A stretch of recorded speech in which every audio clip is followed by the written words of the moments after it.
Yo nací, como les dije, en un hogar cristiano, a pesar de que mi mamá, cuando estaba embarazada de mí, yo soy la segunda de 3 hijos, ella aceptó al Señor como su Salvador, pero mi hogar era un hogar disfuncional.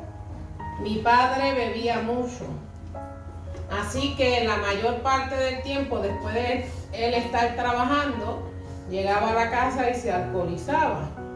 Para mi madre poder ir a la iglesia, él se paraba en la puerta principal para salir y con una correa, un cintillo, no sé cómo le llamen, un cinturón de los que usan los hombres, de cuero, y él lo mandó a hacer triple, no doble, triple.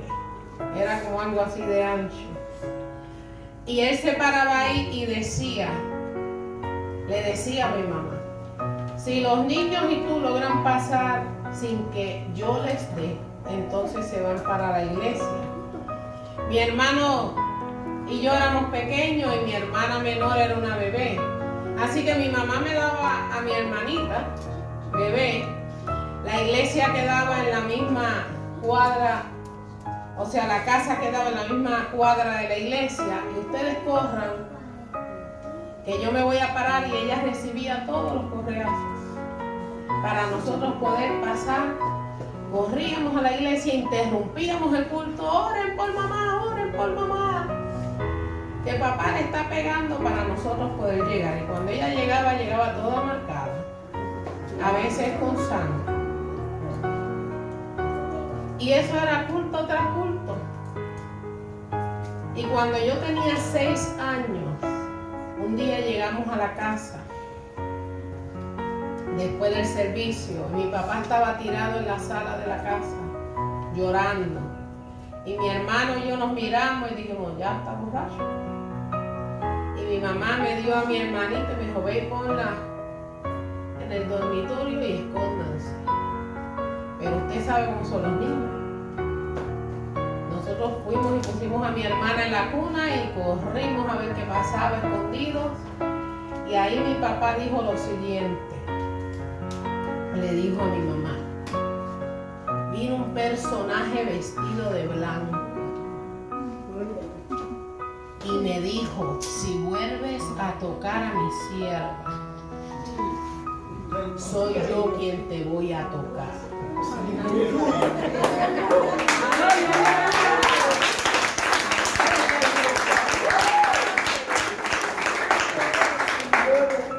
Y él estaba llorando y dijo, no me he podido levantar del piso.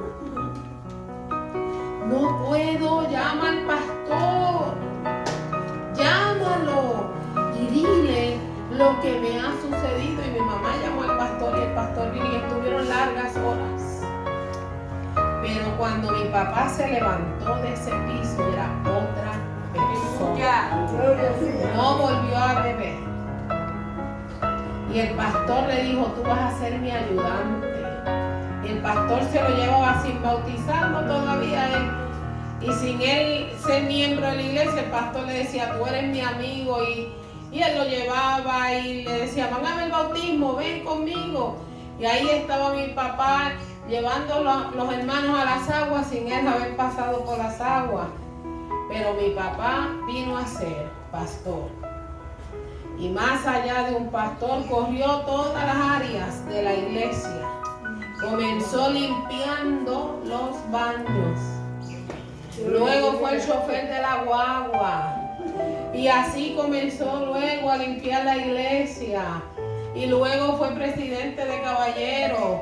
Y así el Señor lo fue instruyendo y se fue a estudiar la palabra al seminario.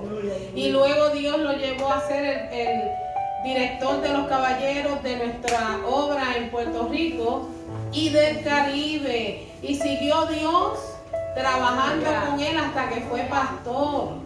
Y fue el asistente del obispo de toda la obra. Y no lo digo para gloriarme. Lo digo porque yo le creo a Dios.